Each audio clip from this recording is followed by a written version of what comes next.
오늘의 사연 시작합니다. 결혼 7년 차입니다. 결혼식 전에 빨리 임신 먼저 하자고 해서 임신 후 아기 낳고 2년 후에 결혼식 올렸어요. 그때는 저도 생각이 짧았어요. 혼인신고는 아기 태어나고 바로 했어요. 오늘은 남편의 할머님 제사날이었어요. 그래서 아이 유치원 마치고 아이와 둘이서 택시 타고 할아버지 집에 먼저 갔어요. 남편은 주로 밤에 일을 해서 낮에 잡니다. 항상 제삿날에는 아이와 둘이 먼저 가서 음식 장만하고 해요. 아버님이랑 저랑 둘이서 음식 준비를 합니다. 아버님이 거의 준비 다 해놔서 저는 집에서 전 한두 가지 정도만 만들어서 가요. 그 외에 준비하는 과정 조금 돕고요.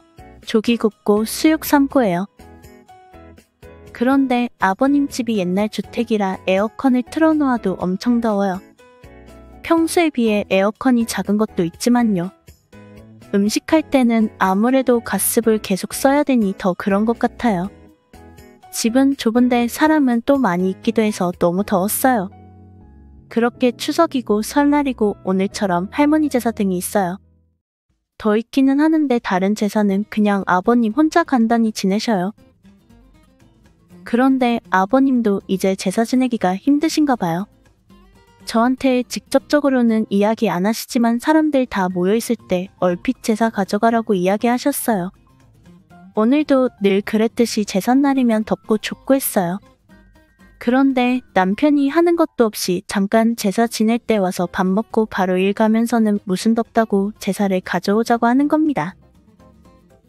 조만간 큰 집으로 이사 가면 저희가 제사 가져올게요. 저는 너무 당황했어요. 저희가 큰 집으로 이사 간다고 해도 지금 아버님 집 정도 크기밖에 안 됩니다. 그런데 이게 문제가 아니라 남편은 이 얘기를 저와 단 한 번의 상의도 없이 그 앞에서 갑자기 해버린 겁니다. 남편은 어떤 사람이냐면요. 아이 태어나고 한 번도 아이를 잠들게 해본 적도 없는 사람입니다. 남편 방이 따로 있어요. 그래서 저와 애가 항상 같이 자고요. 남편은 항상 따로 잡니다. 아이와 저 코로나 한참 유행할 때 둘이 같이 아파서 있었는데요. 이때 정말 태어나서 이렇게 아픈 적은 처음이었어요. 내가 지금 너무 아프니까 애라도 당신이 병원 좀 데려가. 남편은 자기 방에 가만히 누워서는 저한테 말하더라고요. 많이 아파? 그러면 그냥 119 차 불러서 병원 가. 이 말은 현재도 상처로 남아있어요. 그리고 또 다른 일은 저는 5년 넘도록 이 남자가 이혼남인지도 모르고 살았어요. 올해 알게 되었습니다. 남편 결혼한 적 있어요? 올케 어떻게 알았어?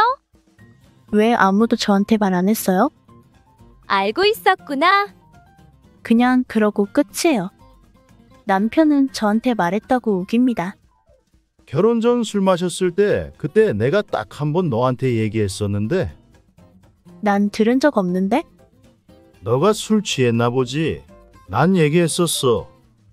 제가 정말 술이 취해서 그런 건지 거짓말인지 지금도 알 수가 없습니다. 설령 제가 그 말을 놓쳤다 치더라도 이건 좀 아니지 않나요? 너무 어이없었고 기가 막혔지만 일단은 넘어갔습니다. 어차피 이혼남인 거 계속 얘기해봤자 지금 이미 제 가정을 잃었는데 이게 없던 일이 되는 것도 아니니까요. 평소에는 각자 자기 일만 하는 편입니다.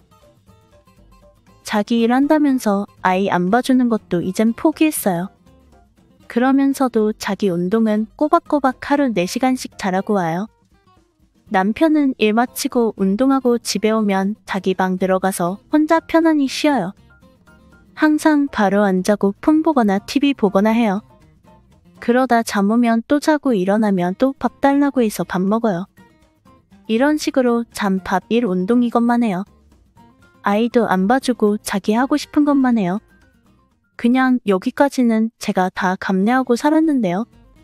갑자기 제삿날 가서 저랑 의논도 없이 제사를 가져온다고 하는 게 말이 되나요? 정말 손가락 하나 까딱 안 하는 사람입니다.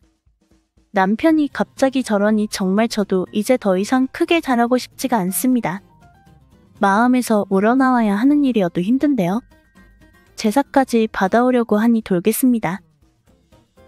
어머님은 참고로 병원에 계세요. 아버님 밑으로 남동생 2분 계세요. 제가 잘 몰라서 그러는데 제사 꼭 보셔야 하나요?